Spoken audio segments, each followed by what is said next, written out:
brief introduction. My name is Paul West. I'm a professional engineer. I'm the Vice President of Sales for SolarDirect Canada and licensed to practice in Ontario.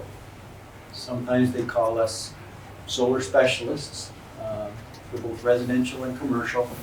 And I've been doing energy stuff for a long time. In 1983, I started working with a firm called Engineering Interface. And I had the privilege of working with a very wonderful group of people. We ended up designing what was then the most energy efficient luxury condominium that ever been built in Canada. It was built in Toronto, and it's been surpassed since. But there was a lot of technology that we developed in 1983 that's still being incorporated today. And that privilege, that opportunity fueled a passion. It's something that I've remained passionate about. My partners are passionate about it. We're passionate about helping homeowners make smart financial decisions that are sustainable. If something's environmental, that's great. If something pays out, that's great. But we're looking for that sweet spot between environmentally friendly and economically advantageous. SolarDirect Canada, we're based in Acton, Ontario. For those of you not familiar with Acton, Milton is right on the outskirts of Acton, and we're just up the hill, maybe 20 minutes. We've been serving Ontario, Southern Ontario, since 1990. That's important. When you choose a solar installer, choose one that's going to be around for a long time. The best predictor of future performance is past performance. So we're committed to being here for the long haul.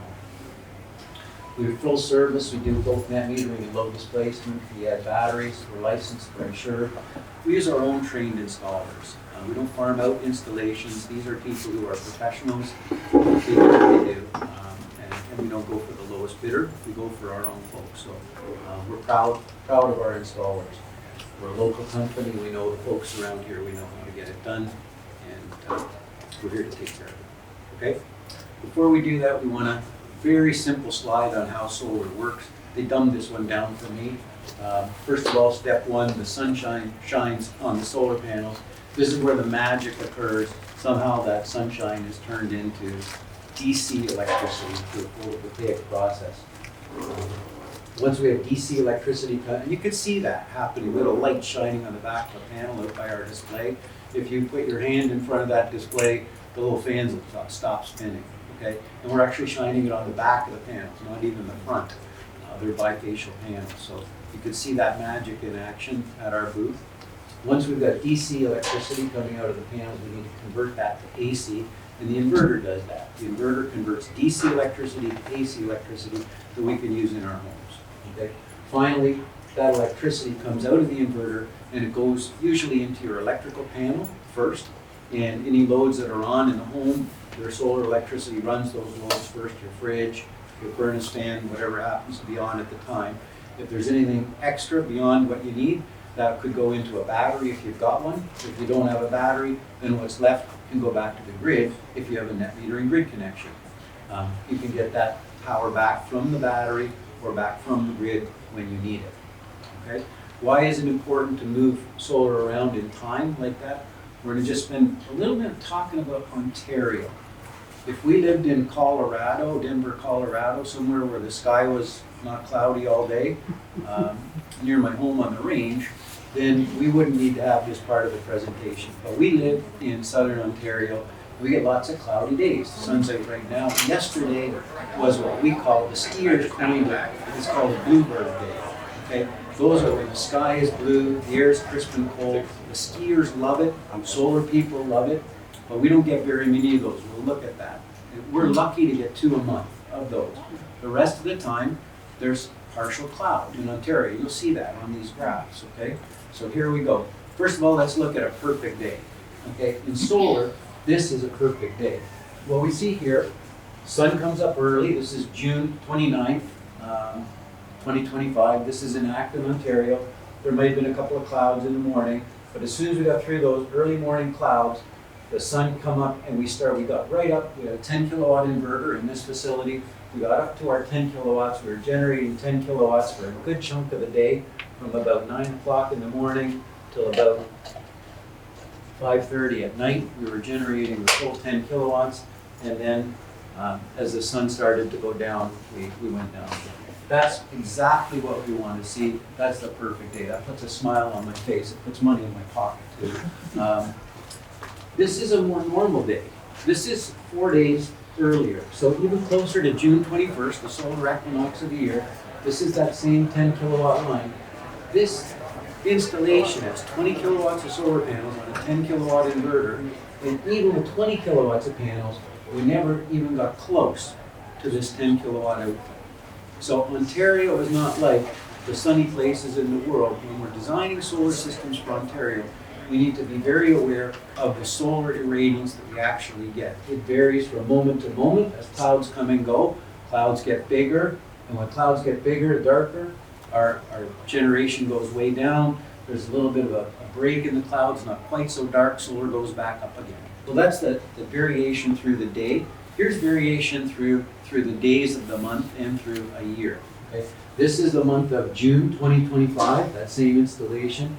Here's November 2025, same scale. Okay? This is 50 kilowatt hours per day right here. This is an amount of energy we generated, total amount of energy through the day. So 50 kilowatt hours, that would probably run your home. Your home might run on 30. You only need 30 to run your home, probably in a day. But there's the month of June, and most days are, but you could see easily from 100 kilowatt hours in a day down to 50 is common. We get these wide fluctuations from day to day. We got some really crappy days. Here's June 27th. We got maybe 35 kilowatt hours that day, so less than a third of our best days. Okay, so varies greatly throughout the month from day to day. It also varies greatly through the year. This is November, same scale. This is 50 kilowatt hours per day, and we kissed 50 one time. The rest of the month we're nowhere near 50.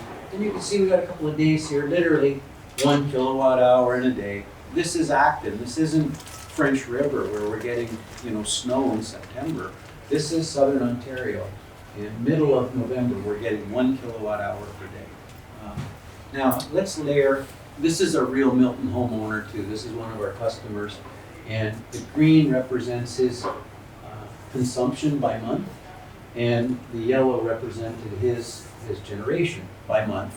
And what you could see here is the lack of an attractive match. Okay, they're not correlated well. So what we see, typically we run our lights a little bit longer in the winter time. We cook a little bit more. We use a little bit more power. And then in the shoulder seasons, we don't use as much. The furnace fan doesn't run as much in here. Then in the summer, we run air conditioning, maybe a pool pump, something like that. Back to less furnace fan time, less lights, and then more lights and more cooking again as we approach. And I think he put too many Christmas lights. Yeah. So what this shows is that, first of all, there's not a very good match between when the power is generated and when it's required. But it also shows that on a typical roof, we can generate between 60 and 90%. We can actually, honestly, a lot of times generate more on it. This is not even a whole roof. We didn't do this whole roof. We can generate more than we need to run the home. It's just at the wrong time. 5 minutes left? No? Phew! Another thing about Ontario is that we have 3 different tiered structures. So now we're talking about the payment for what we do. But in tiered, we have a low rate for the first 600 kilowatt hours in a month we used, and higher rate afterwards. Time of use, we get cheap, not so expensive electricity at some points of the day, and more expensive and more expensive. And it just went up. We just had a 28.6% increase in our hydro bill. I don't know if any of you pay your hydro bills, but you probably felt a big whack when you got your November. They put the rebate up also, so it masked some of the increase. But we're paying an awful lot for electricity compared to what we used to. Okay? Some key points here.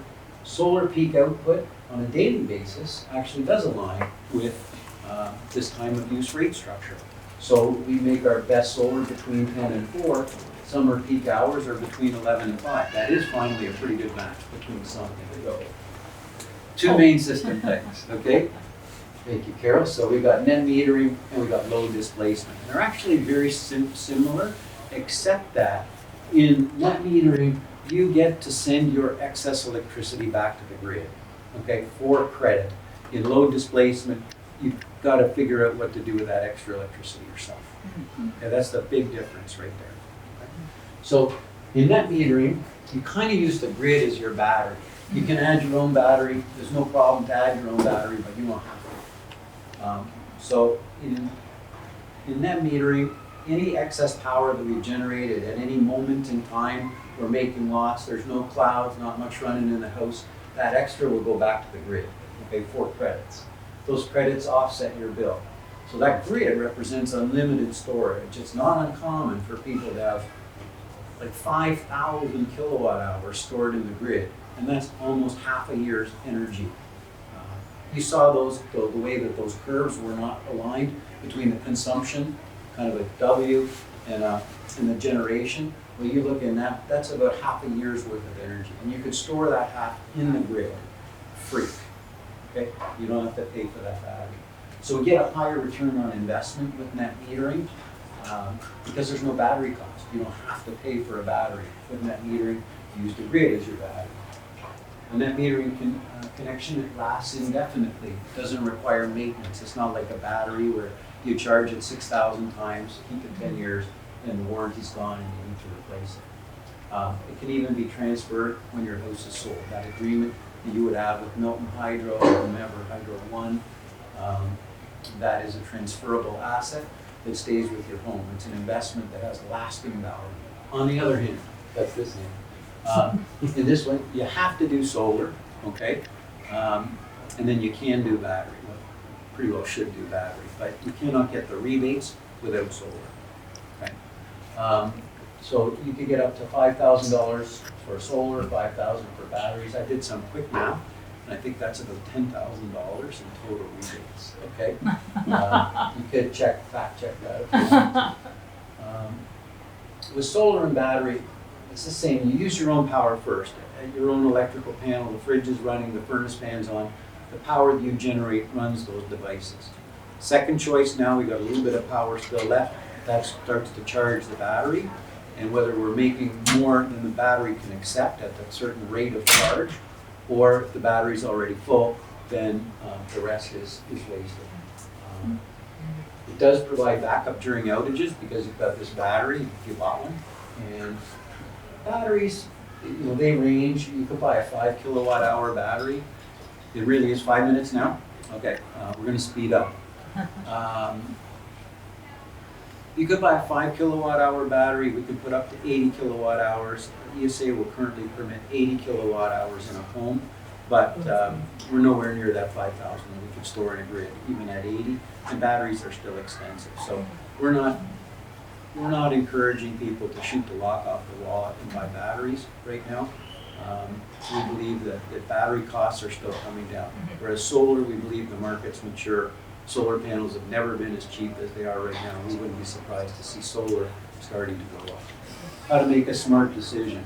Start with your annual energy consumption, okay? There's no sense installing capacity you don't need. Figure out your roof's potential, we can help with that. Believe it or not, east and west panels are nearly as good as south panels, and north panels are unbelievably good. Figure out whether you want to do net metering and low displacement. If you don't know, I'll tell you net metering. Figure out if SolarDirect Canada is licensed and insured, and use their own installers, and finally figure out what's included in the quote.